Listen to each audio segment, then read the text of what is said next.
Ladies and gentlemen, taking her seat is the First Lady of the United States, Dr. Jill Biden.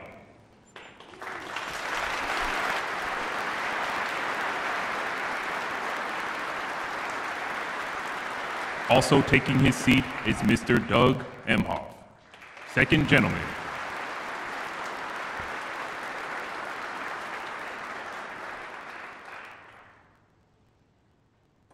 Now taking her seat is Mrs. Charlene Austin.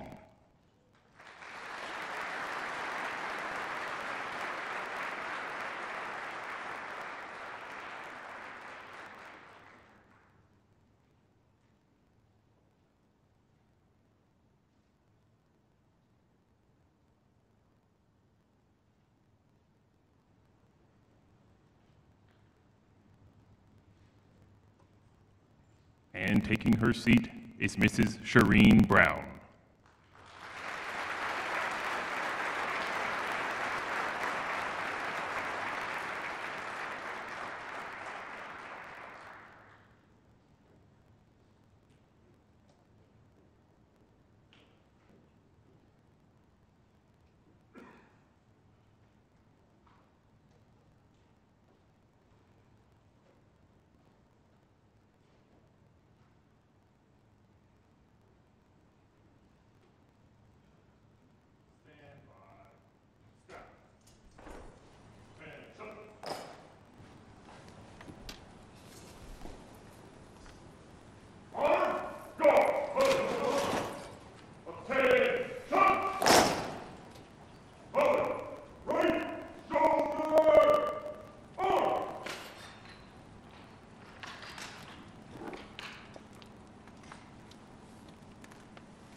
Distinguished guests, please stand for the arrival of the official party and remain standing as honors are rendered and for the invocation given by Chaplain Colonel James D. Key.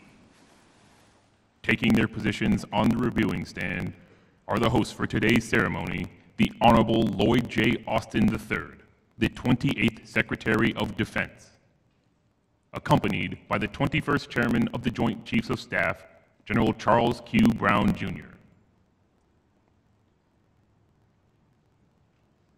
Distinguished guests, the Vice President of the United States, Kamala Harris.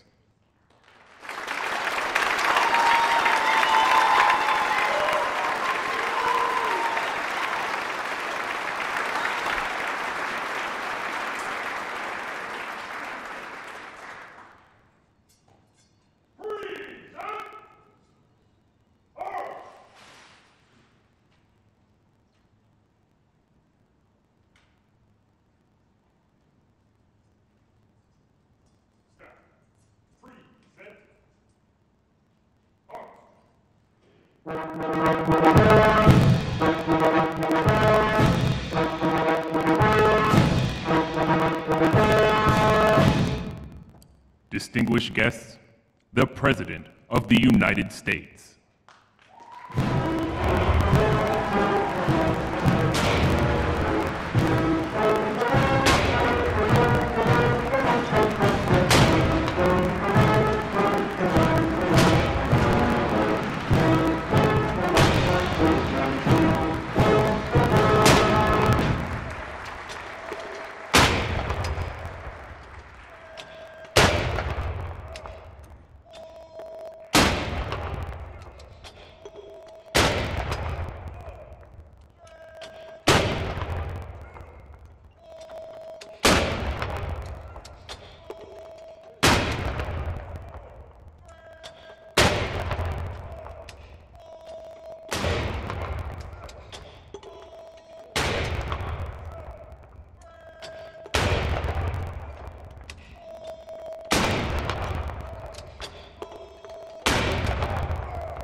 distinguished guest, Chaplain Kyiv. Let us all pause and bow our heads and close our eyes for a word of prayer. Morning by morning, the mercies I see, all I have needed, thy hand hath provided. Great is thy faithfulness, Lord, unto me. Dear God, we pause right now and ask that you bless today's farewell tribute to President Joseph Biden. His 50 years of dedicated public service work is an example of what it means to be the keeper of the flame. His unshakable commitment and loyalty to our great nation has not gone unnoticed. His selfless service has allowed him to work faithfully during moments of joy and challenge. Over the years, he has adapted to many changes and sacrificed personal time when duty called. And so, dear God, on this day, please keep President Biden and his family under your influence. If you will, dispatch an angel from heaven to protect the family from hurt, harm, and danger. And during moments of uncertainty or stormy weather, remind them that you surely can and you surely will. Remind them that where you lead, you provide. And finally, dear God, compel all of us here today to be thankful for what has been and grateful for what has yet to be. For it is in your mighty and liberating and holy name we pray. And we all say together on this great day, amen and amen.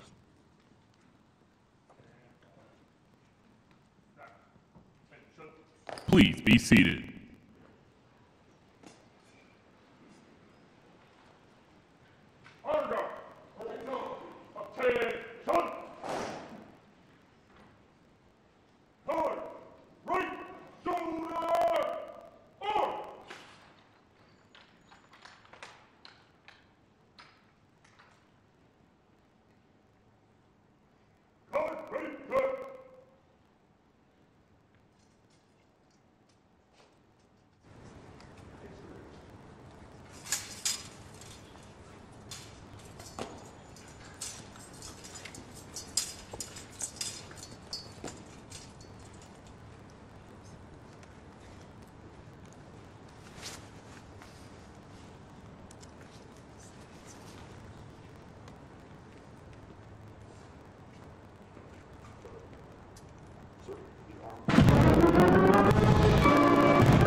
The next element online is comprised of a flight from the United States Air Force Honor Guard from Joint Base Anacostia, Poland. And last is an element of the United States Coast Guard Honor Guard from Coast Guard Station Alexandria.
Distinguished guests, please stand for the advancing of the colors and remain standing for the playing of the national anthem.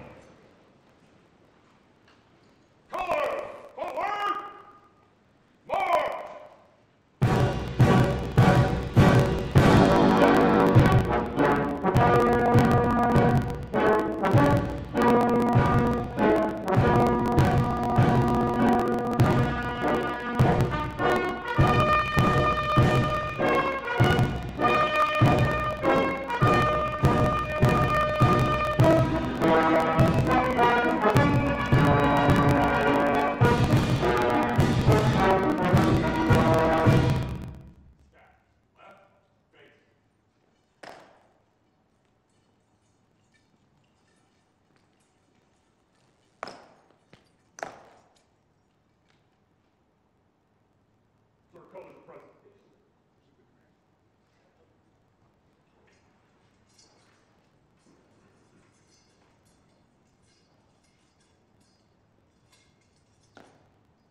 Present art!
Detachment, order! Art!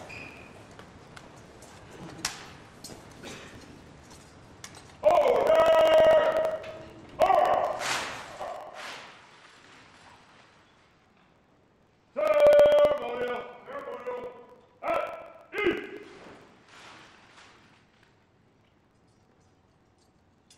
Staff, ceremonial, at ease!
The Distinguished Public Service Medal is being awarded to Joseph R. Biden Jr. President Joseph R. Biden Jr. is recognized for distinguished public service as the 46th President of the United States from January 2021 to January 2025. In the face of unparalleled national security challenges, American global leadership under President Biden left both the United States and the Department of Defense far stronger and far better postured for the challenges of the 21st century. His leadership ensured a strategic focus on competing with the People's Republic of China, achieved through consistent investment and history progress with allies and partners in the region. Notably, President Biden's leadership delivered the landmark Australia, United Kingdom, and United States trilateral security partnership, a generational opportunity to enhance deterrence and ensure a free and open Indo-Pacific region. His leadership galvanized the North Atlantic Treaty Organization and helped marshal support for Ukraine's defense against Russia's unprovoked invasion, including the provision of tens of billions in critical security assistance. President Biden's leadership also ensured America's ironclad support for Israel's self-defense following the horrific attacks of October 7, 2023. He showed a profound and personal commitment to the Department of Defense and a deep respect and concern for our troops and their families, which resulted in and enabled critical efforts to take care of America's military community. As Commander-in-Chief, President Biden believed in and invested in the United States military, securing historic funding for the Department of Defense to ensure that the United States will have the capabilities that it needs to defend itself and lead far into the future. His extraordinary leadership left America safer and will ensure that the United States military remains the strongest fighting force on Earth. The distinctive accomplishments of President Biden reflect great credit upon himself, the Department of Defense, and the United States of America.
The Distinguished Public Service Medal is being awarded to Dr. Jill Biden. Dr. Jill Biden is recognized for distinguished public service in support of members of the United States Armed Forces from January 2021 to January 2025. As the First Lady of the United States of America, Dr. Biden brought a lifetime of personal experience, determination, and selfless service to institutionalize a range of key programs and policies benefiting service members, veterans, families, caregivers, and survivors. Building upon her previous work as Second Lady, she launched the second phase of Joining Forces in 2021, a White House initiative to support military and veteran families, caregivers, and survivors. Through Joining Forces, Dr. Biden led policy efforts focused on supporting military family employment and entrepreneurship, military child education, and military family health and well-being. This was accomplished through interagency collaboration, working directly with service members, veterans, and family members, and linking arms with the nonprofit community. She strengthened the economic security of our military families to include enabling military spouses who are federal employees teleworking overseas access to safer and more secure working and living environments. With personal expertise and passion, Dr. Biden supported the academic achievement of military children by enhancing awareness of the unique needs of military children, specifically military children with disabilities and their families. She also called urgent attention to critical quality of life issues and worked with non-governmental organizations to ensure that all service members, veterans, and their families have the tools they need to succeed. Through Joining Forces, Dr. Biden inspired, educated, and sparked action from all sectors of society to ensure service members, veterans, and their families have the support they have earned and deserve. The distinctive accomplishments of Dr. Biden reflect great credit upon herself, the Department of Defense, and the United States of America.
Distinguished guests, please stand for the posting of the colors.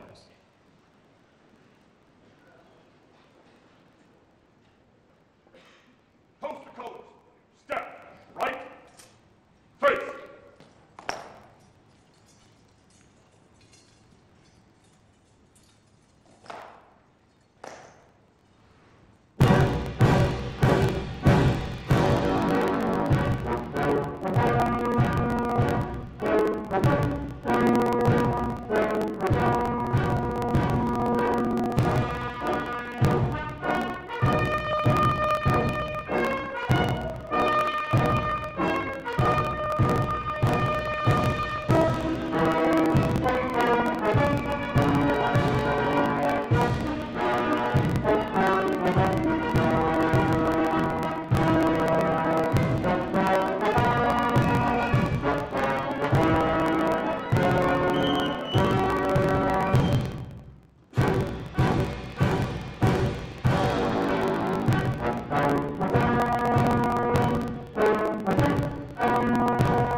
Please be seated.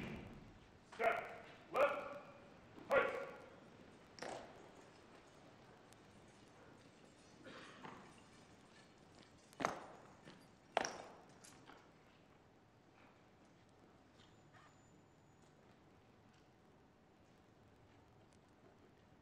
Color. Ready. Cut. Ceremonial. At ease. Color. Stand there. Ease. Step. Ceremonial. At ease.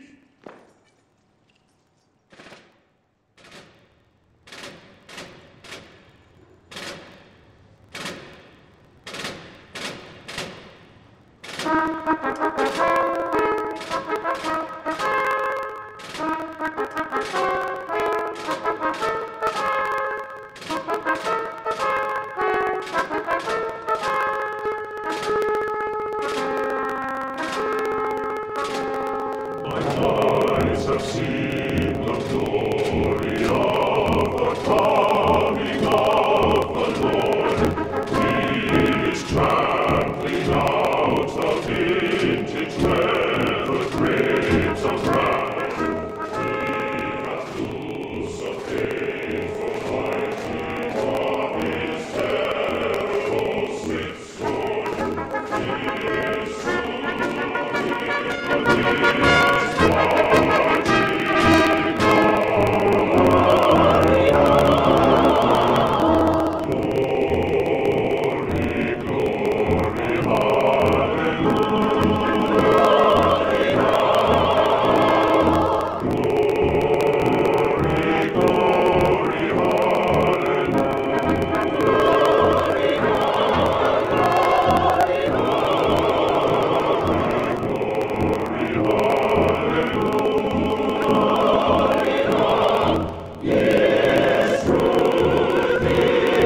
rousing chorus of this patriotic song.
Honor, go!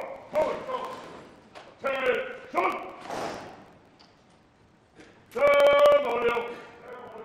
At ease! Forward! Stand at ease!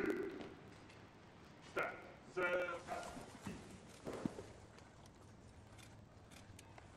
Distinguished guests, General Brown.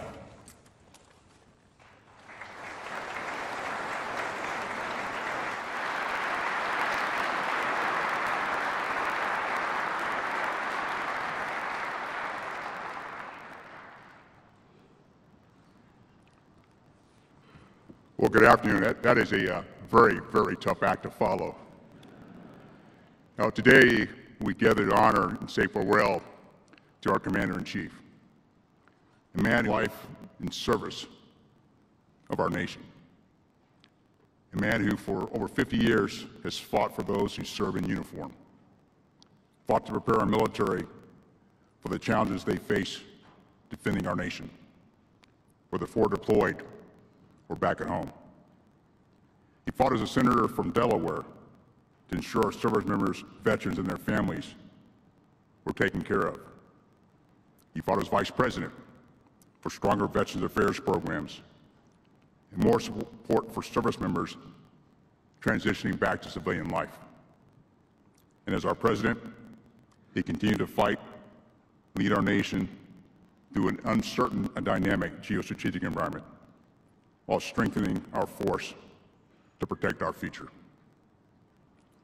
Mr. President, Dr. Biden, Madam Vice President, Commissioner Inhofe, government and elected officials, civic leaders, Department of Defense leadership, general flag officers, senior enlisted leaders, and distinguished guests, welcome and thank you for being here. President Biden's work with Congress on bipartisan legislation has set our military on a course to confront the threats of tomorrow, to ensure our warfighters are ready when the nation calls.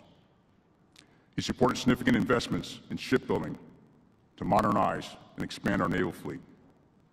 We are on track to increase the number and lethality of our fighters and bombers and expand our space domain capabilities. We are now on a trajectory to increase long-range fires, implement next-generation combat vehicles, and improve air and missile defense.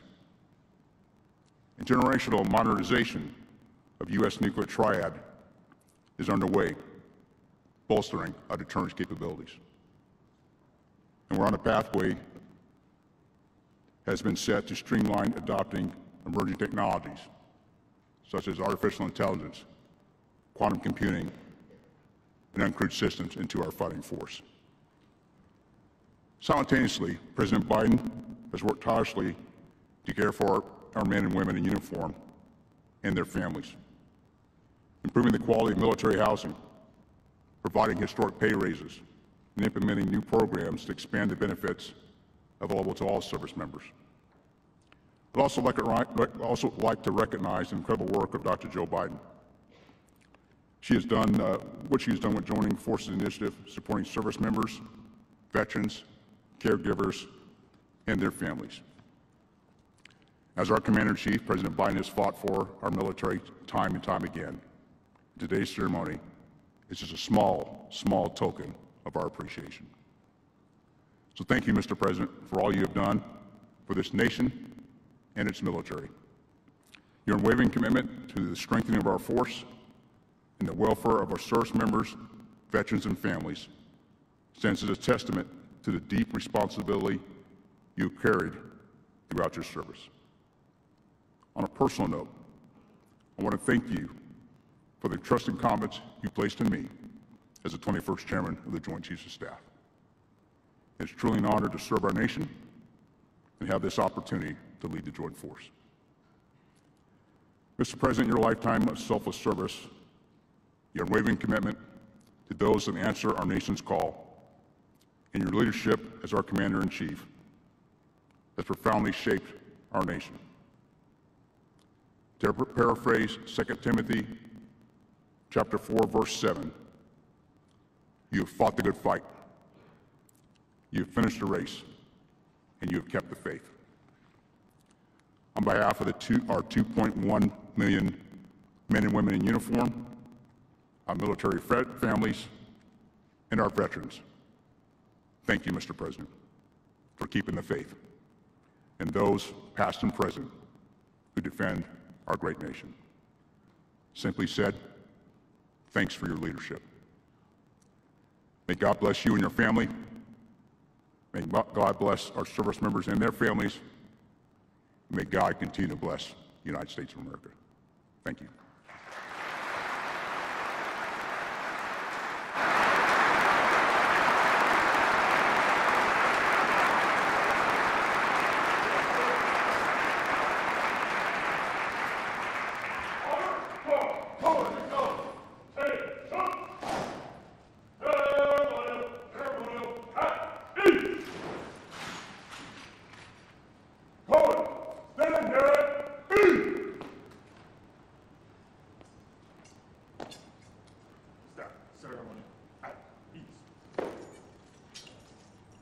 Distinguished guests, Secretary Austin.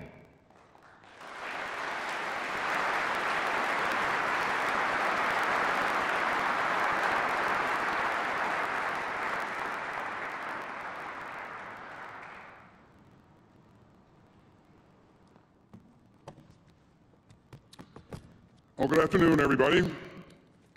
Mr. President, Dr. Biden, Madam Vice President, Mr. Imhoff, Department of Defense leadership, distinguished guests, ladies and gentlemen. Welcome to the Armed Forces Farewell Tribute in honor of our 46th President. For more than 5 decades, President Joe Biden has thrown himself into public service. And over the past 4 years, he's secured his place in history as one of our great foreign policy presidents. As Secretary of Defense, I have seen this, and I've seen his leadership up close. He took the oath of office as America faced a moment of great challenge. The COVID pandemic was raging, and our allies and partners feared that America had lost its way. President Biden helped America and the world recover from the pandemic. And he renewed American leadership around the planet. President Biden dramatically strengthened our unmatched global network of allies and partners. He rallied the free world to help Ukraine fight for its freedom after Putin's indefensible invasion. He positioned America to succeed in strategic competition with the People's Republic of China. He orchestrated a new convergence in the Indo-Pacific around a shared vision of security, openness, and prosperity. He reinforced NATO, which is now larger, stronger, and more united than ever. He shored up Israel's security after the vile October 7th terrorist assault by Hamas. He helped defend Israel from outrageous direct attacks by Iran. And he's prevented the Middle East from erupting into an all-out regional war. And he has just secured a ceasefire that will stop the fighting in Gaza, surge more humanitarian aid to suffering Palestinian civilians, and reunite the hostages with their families.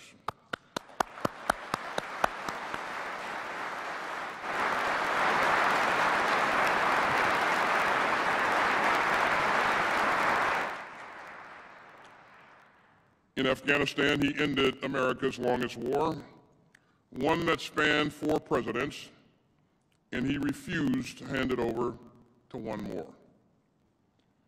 And he has always understood that the power of our example counts for more than the example of our power. President Biden showed the world the strength and the resolve that only a democracy can muster.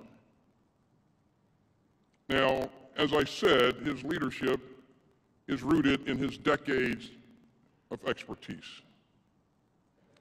President Biden processes policy at graduate levels. And I learned quickly that whenever I went over to the White House, I needed to be prepared to dive deep on key issues, because inevitably, the president will send a question your way. And he'll ask something that takes it to the next level. He insists on hearing a range of views, and he's not afraid of making the big decisions. And he also has a secret weapon, because he's not just the president, he's also Dr. Jill Biden's husband. America knows Dr. Biden as a great educator and a role model. But at the Department of Defense, we also know that she's a proud daughter of a World War II veteran. And she's a long-time champion of our military families and veterans. Dr. Biden, we are deeply, deeply grateful for your continued leadership of joining forces. Your work increased employment opportunities for military spouses. It improved education for military children. It enhanced military family health, and much, much more. And it was great to get to visit Maxwell Air Force Base in Alabama with you recently, where we got to see a universal pre-K class at a Department of Defense school up close. Now, our first family is also a military family. President Biden and Dr. Biden know firsthand what our military families carry, both the worry and the pride. And you can see it in their fierce love for our troops. And I've seen it over and over again. I've been there, Mr. President, when you've reached out to grieving families. I've seen you focus your entire being on a service member, a military spouse, or a military child. And by the way, nobody is going to stop Joe Biden from wading into a crowd of troops. He loves to grab a service member's cell phone and call a stunned loved one. Of course, everyone gets a selfie. Mr. President, that's just who you are. You've pushed hard to make life easier for our troops and their families. Base pay for our troops is up almost 10% since you were sworn in. We're expanding access to affordable child care. and we're doing far more to help military spouses excel in their own careers. President Biden has also worked hard with Congress to invest in America's future. The department's budget last year was $100 billion more than in his first year. And that will help keep our United States military the strongest fighting force on earth. Now, President Biden always ends his speeches the same way, with the same 5 words. He always says, "May God protect our troops." And he means every word, every time. Mr. President, it has been an honor to serve with you. And I hope that future presidents and secretaries of defense will enjoy similar relationships of trust, candor, and friendship. Our entire department stands together today. We salute your service to the republic that we defend. And we are deeply, deeply grateful for your love of our troops.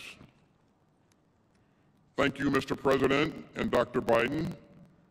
May God bless you and your family, and may God continue to bless the United States of America. Ladies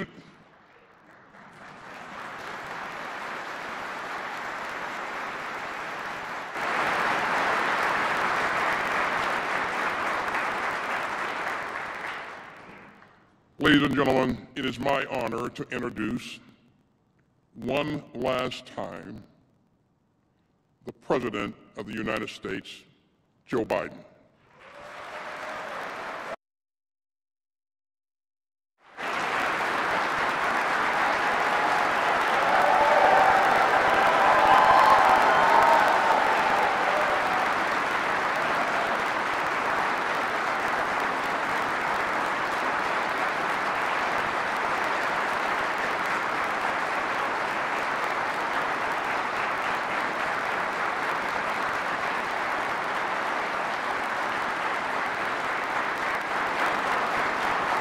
Thank you. Every time I'm here, it's made me so damn proud to be an American. And most all of you as well. 1% of you are defending 99% of us. We owe you big. Just over 240 years ago, George Washington gave his farewell address to the Continental Army.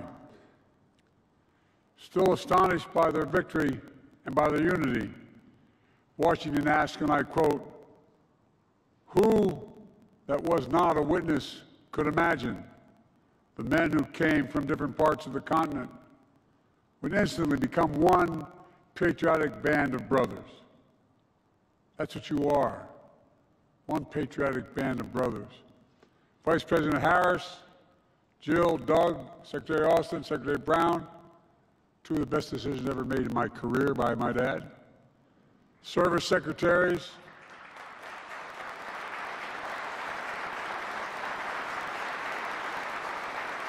members of Congress, and most importantly, this patriotic band of service members before me. Serving as your Commander-in-Chief has been the greatest honor of my life. While I'm deeply grateful for your thanks and affection, I'm here to thank you. Thank you for your service to our nation and for allowing me to bear witness to your courage, your commitment, your character. As I listened to the choir sing, I thought about it. You all represent what America is: character, honesty, integrity, commitment. Like Washington, you've left me astonished, and I mean it. Over the years, I've frequently seen you in action in war zones in Bosnia, Baghdad, Fallujah, Kabul. I'm going to bore the hell out of you, but Helmand, Kandahar, and other places. I remember one trip to Afghanistan as vice president. I was at a forward operating base Wardak province, which is in eastern Afghanistan. I was asked by a commanding officer to pin a Bronze Star on a soldier for his heroism. The soldier's teammate was hit while driving in a Humvee. This soldier did everything possible to rescue his colleague from the burning flames. But when I went to pin the medal on him, the soldier looked at me and said, "I don't want it. I don't want it. He died. I don't want it." In that moment, all I could think about was the incredible courage and humility and moral compass that this soldier had, that all of you have. This is not hyperbole. You are simply the greatest fighting force in the history of the world. In the history of the world. That's a fact. That's not hyperbole, that's a fact. And there's never been a time in history when we've asked our military to do so many different things, so many places, all at the same time. And I want to be clear, you've done all these missions with strength, and maybe even importantly, in integrity. When I ask you to end our nation's longest war, it rose to the occasion, evacuating Americans, allies, and our Afghan partners, accomplishing the largest airlift in military history, and ending a war with the same courage that defined American service in Afghanistan for over 20 years. I believe history will reflect it was the right thing to do, but I know it was hard. After decades of losing your brothers and sisters, including the withdrawal, the pain was still real. And it was for me as well. Every day I still carry, every single day. It's my schedule. On the back of the schedule, every single day, at the top since I've been here, it says daily U.S. troops in Afghanistan. U.S. troops have died in Afghanistan. 2,465. Not over 2,000, 2,465. Troops wounded. 20,769. And every day we'll honor their sacrifice for continuing the mission for which they gave their lives. Fighting terrorism, defending our homeland, and protecting the American people. 6 months after that war ended, when Russia began its largest war in Europe since World War II, I asked you to help defend Ukraine. You didn't hesitate. You kept Ukraine in the fight, trained Ukrainian soldiers and pilots, troops, bolstered NATO's eastern flank, and above all, you showed the world America stands up for freedom, stands with our friends. America stands strong with our allies. We never bend down. We bend down to no one, certainly not Putin. And now, nearly 3 years later, Putin has failed to take Kyiv, failed to make large territorial gains, and failed to break NATO. As a matter of fact, when I spoke to him on the phone, he talked about he wanted us to be the Finland of Europe. And I pointed out to him at the time, for real, that you're not only get the Finland of Europe, you're going to get the Finlandization,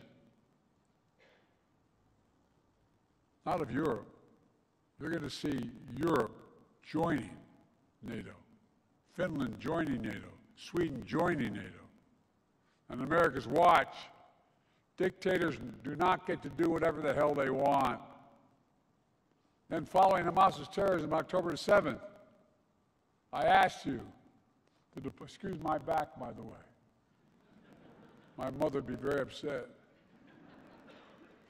I asked you to deploy to the Middle East. Again, you stepped up, pulling long nights and long deployments to weaken Hamas, to defend Israel against unprecedented attacks on Iran. Imagine had we not. If we don't lead the world, who will lead the world? Who? And twice, you stood up to the attacks by the Houthis in the Red Sea.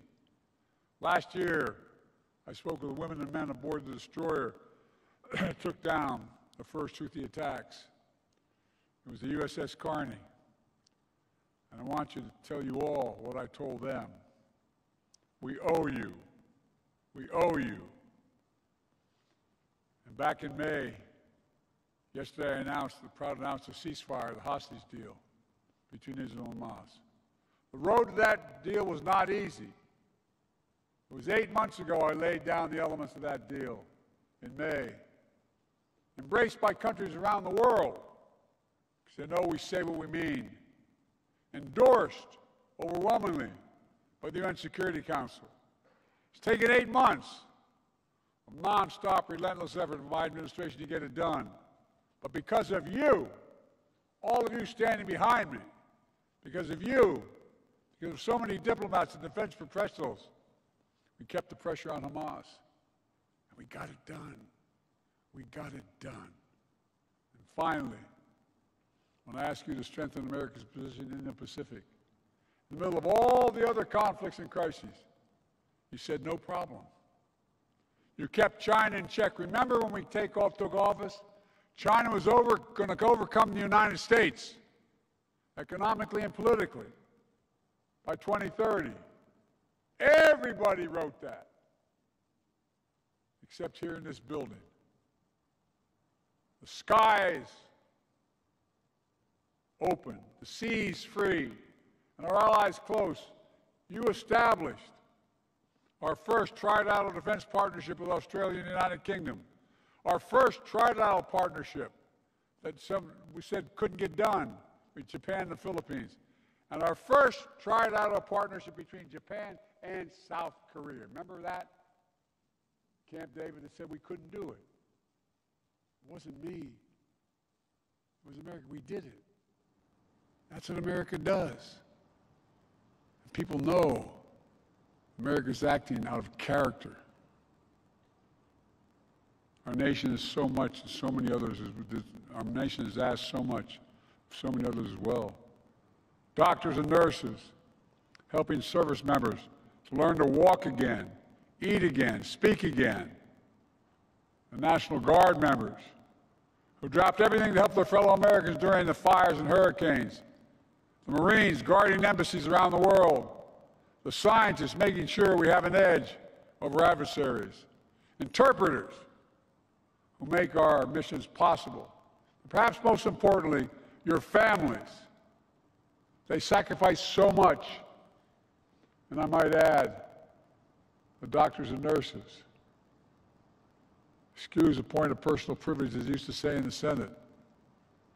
Came home I commuted every day. Every single day, over 2,100,000 miles on Amtrak, because I lost my family when I first got here. My oldest son, one day I went home, he was Attorney General. He said, "Dad, what are you doing Friday?" I said, "What do you want me to do?" He said, "Why don't you pin my bars on?" I said, "What?" He said, "You're married with 2 children." I said, "No, Dad, but someone's got to go." He spent a year in Iraq, won the Bronze Star, Conspicuous Service Medal. But like many others, he was exposed to those burn pits, which were within about half a mile of where he bunked. He had stage 4 glioblastoma like so many other of our folks. And I watched the nurses and the doctors who took care of him for so long. And by the way, I want to take a moment to speak to all military spouses, kids, and parents here today.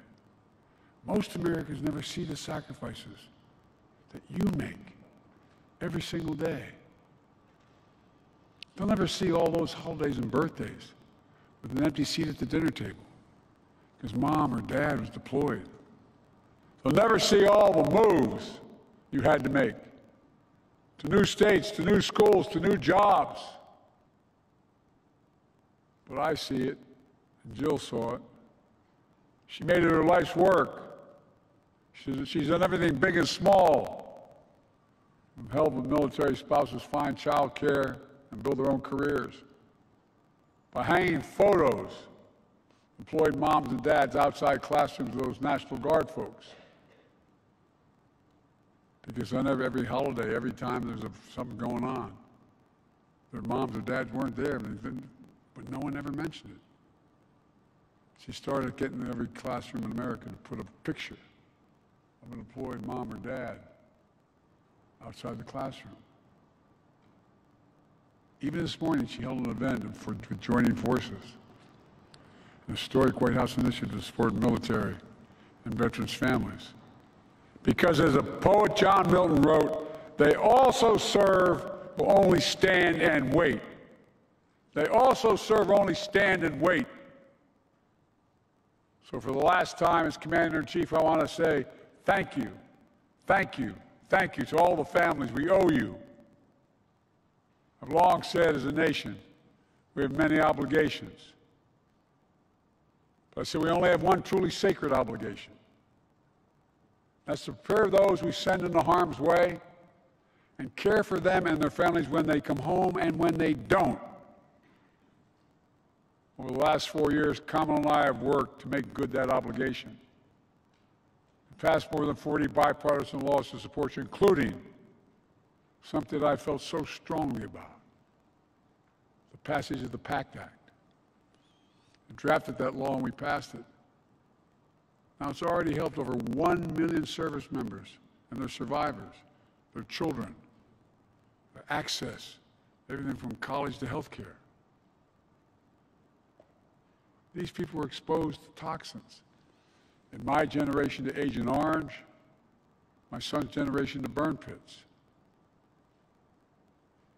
But we had to prove that what you had, what your disease, all the brain damage, all the brain cancers, were a direct consequence of those toxins or Agent Orange. But we changed that. I want to publicly thank the 9/11 Commission, all those folks, all those firefighters who were so badly, badly damaged because of the fumes and the toxins associated with the 9/11. And those of you who are the Vietnam generation, finally, all you had to prove is that stuff dropped on you, and it didn't cause. They didn't have to prove beyond a reasonable doubt it caused your disease. Just state the fact and you're covered. We've invested over $1 trillion in our defense industry base. In real dollars, that's more than America did in any 4-year period during the Cold War. We also invested record resources to fight the scourge of military suicide. No more calling and saying, my husband needs help. He needs help. You get an answer. We brought veterans' homelessness to record lows. Made historic changes in the military justice system, which has reduced the rates of sexual assault for the first time in nearly a decade. We ended the ban on transgender service. We took landmark steps to create more economic opportunities for military spouses. We expanded opportunity for women in combat roles. And I'm proud to have appointed the first woman as a service chief in the history of this country. Clap for that, folks, because she deserves it.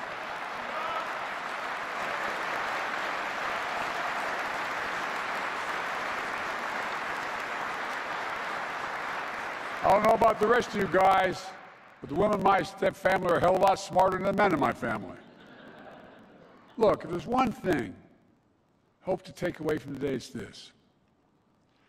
This is not hyperbole. You're truly the finest fighting force in the history of the world. That's not hyperbole. That's true. Everything I and others have asked of you, you've done.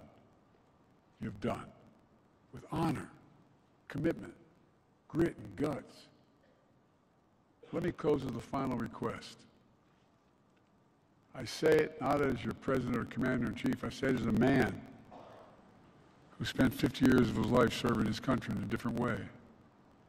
remember your oath. My son, Major Bo Biden, used to call it home base. That's a set of principles of values that give you light in darkness, that guide you. It's true to the military, it's the best weapons, the best training in the world. We have the most cutting-edge ships, planes, and subs. We have the smartest, most well-trained force on earth. That's all critical. But that alone is not what makes us strong. This is not what brought Washington, this band of brothers together all those years ago. It's our values. I mean it sincerely, it's our values. American values.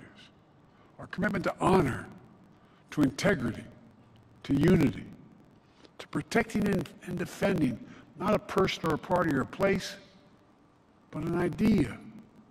Literally unlike, as a student of history, I can say, unlike any other in human history. And that idea is the United States of America is unique in the world. Virtually every other nation in the world is based on geography, ethnicity, or religion, or some defining feature. We're the only nation in the world, only nation in history built on an idea that we're all created equal. We know the words by heart. We're endowed by our Creator with certain inalienable rights. Among them, life, liberty, the pursuit of happiness. That's the idea that generations of service members have fought for. An idea you have sworn an oath to defend. As a nation, we've never fully lived up to that idea, but we've never, ever, ever walked away from it. Our country is counting on you to ensure that that will always be true. As I said when I began, 1% of you defend 99% of the people across this nation. That's why you all deserve a special place in our hearts and in God's heart. May God bless you all, and may God protect our troops. Thank you, thank you, thank you.